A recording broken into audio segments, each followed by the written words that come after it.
आज का जो हमारा टॉपिक आज़ाद हिंद फौज पर आधारित है, जिसमें आज़ाद हिंद फौज से संबंधित प्रश्नों को हम हल करने का प्रयास करते हैं। आज़ाद हिंद फौज का गठन कब हुआ, कैसे हुआ और इसका गठन किसने किया और भारत की आज़ादी में आज़ाद हिंद फौज का क्या महत्व है। ठीक है, तो ये हम पढ़ेंगे आज़ाद हिंद फौज के बारे में। 1939 में त्रिपुरी अधिवेशन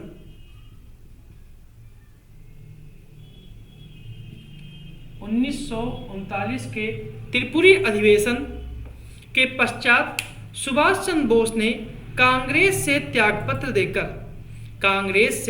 त्यागपत्र देकर उन्होंने फॉरवर्ड ब्लॉक की स्थापना की। लेकिन जुलाई 1940 में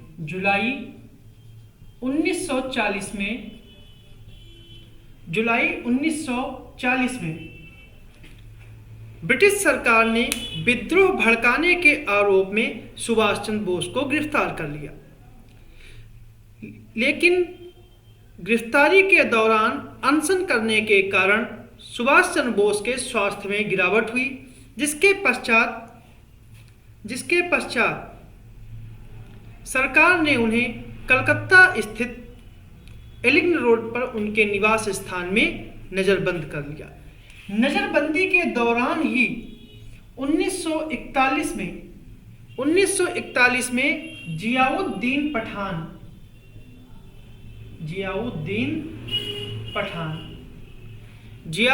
पठान के वेश में सुभाष चंद्र बोस घर से भाग निकले और वो पेशावर पहुंचे। मतलब कि सब पहली बार जब नजरबंदी से भागे तो वो पेशावर पहुंचे। पेशावर से सुभाष चंद्र बोस जर्मनी पहुंचे और जर्मनी में हिटलर से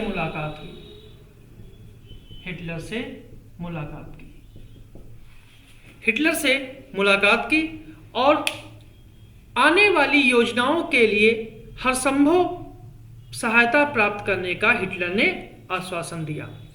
जर्मनी में ही हिटलर ने सुभाष चंद्र बोस को नेताजी की उपाधि दी कि सुभाष चंद्र बोस को जर्मनी में ही नेताजी की उपाधि दी गई और जर्मनी की राजधानी बर्लिन में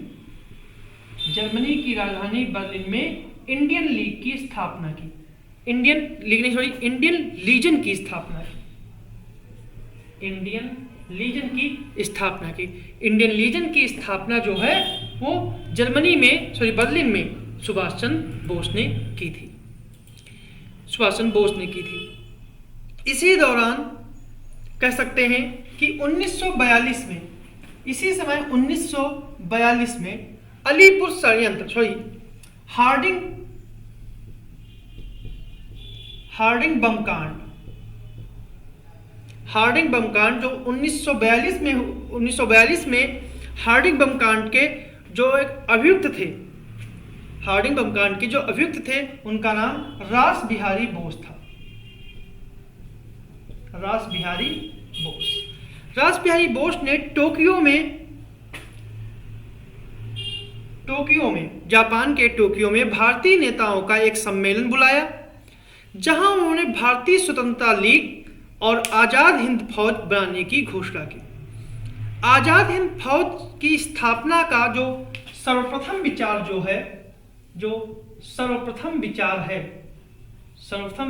जो था वो मोहन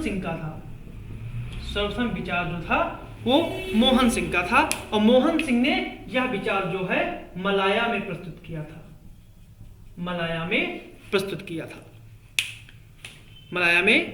प्रस्तुत किया।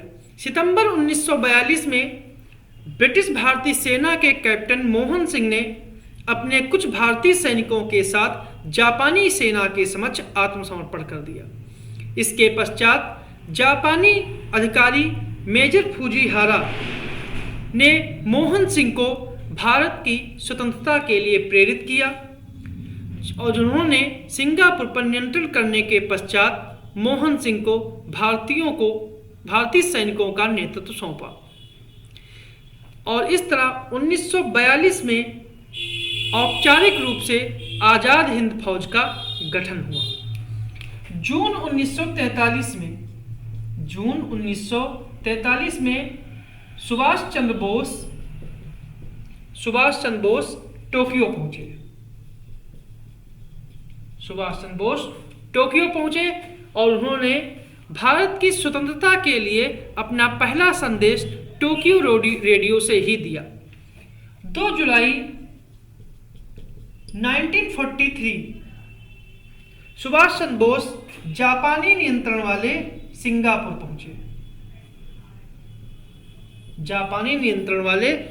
पहुंचे, जहां रास बिहारी बोस ने भारतीय स्वतंत्रता लीग की अध्यक्षता सुभाष चंद्र बोस को सौंप दी। रास बिहारी बोस ने भारतीय स्वतंत्रता लीग की अध्यक्षता सुभाष चंद्र बोस को सौंप दी और इसी दौरान सुभाष चंद्र बोस ने आज़ाद हिंद फौज को पुनः जीवित किया और 21 अक्टूबर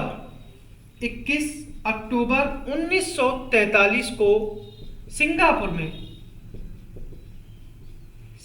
में अस्थायी भारत सरकार की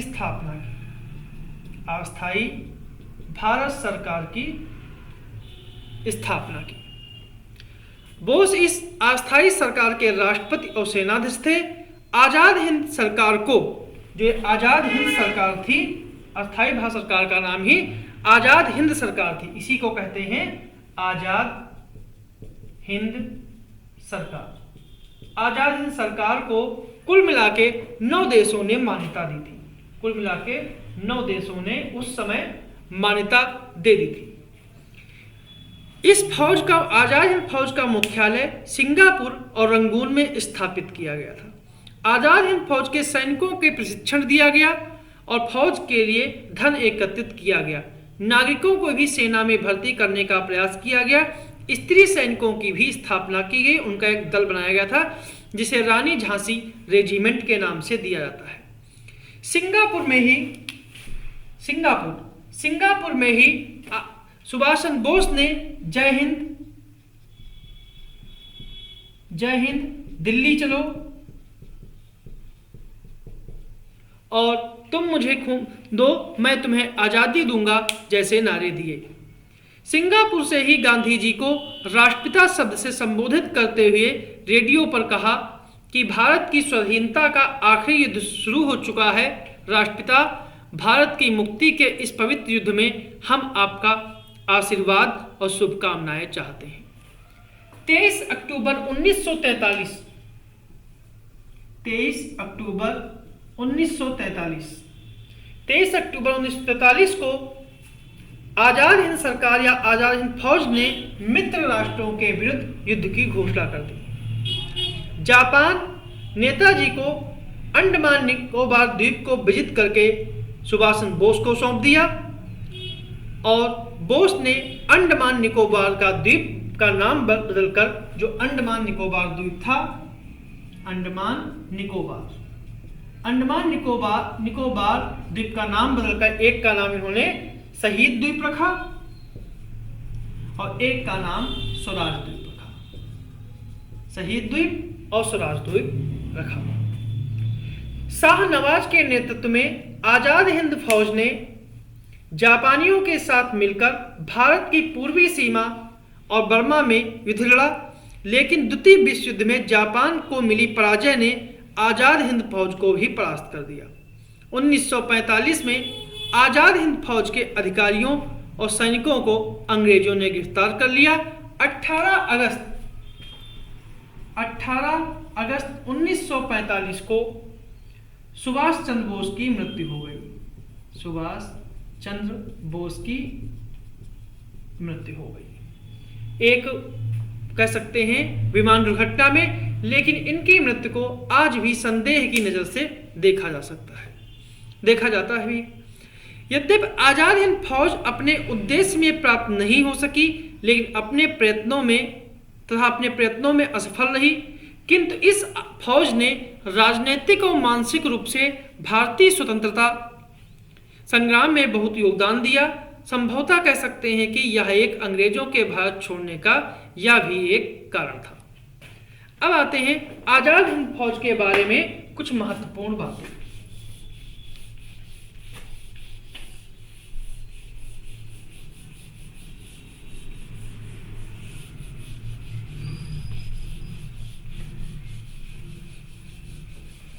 जैसे कि आजाद हिंद फौज का सबसे पहला विचार कब आया? सबसे पहला विचार जो है वो मोहन सिंह ने दिया, कैप्टन मोहन सिंह। पहली डिवीजन का गठन जो है, पहली डिवीजन का गठन जो हुआ वो 1 सितंबर 1942 को हुआ। किसने किया? मेजर फूजीहारा, फूजीहारा ने किया। ठीक है। इंडियन और अंडमान निकोबार द्वीप 8 नवंबर 1943। राष्ट्रपिता गांधी को राष्ट्रपिता जो कहा था सुभाष चंद्र बोस ने, वो कहा था 6 जुलाई 1943 को, और ये इन्होंने रेडियो पर कहा था, रेडियो पर कहा था। शहीदी दिवस जो है, शहीदी दिवस जो है वो 22 सितंबर 1944 को मनाया जाता है, 1944 को मनाया जाता है। तो ये था आजाद हिंद फौज के बारे में। 1945 में आजाद हिंद फौज के सैनिकों ने ब्रिटिश सरकार के समक्ष आत्मसमर्पण कर दिया, जिसके पश्चात विद्रोही सैनिकों पर लाल किले में मुकदमा चलाने का निर्णय लिया गया। लाल किले में मुकदमा चलाने का निर्णय लिया गया। इन अभियुक्तों में 3 व्यक्ति शामिल थे। एक का नाम है मेजर शाहनवाज खां, मेजर शाहनवाज खां। दूसरा नाम है मेजर शाहनवाज का, दूसरा नाम है प्रेम सहगल, और तीसरा नाम है गुरदयाल सिंह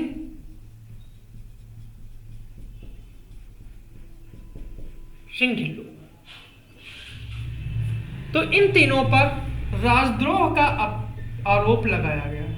इन तीनों पर राजद्रोह का आरोप लगाया गया और मुकदमा चलने तक लाल किले में कैद किया गया। इसीलिए इन पर जो चलाया थे उसे कहा जाता है लाल किला मुकदमा, लाल किला मुकदमा। यह 1945 में चलाया गया था।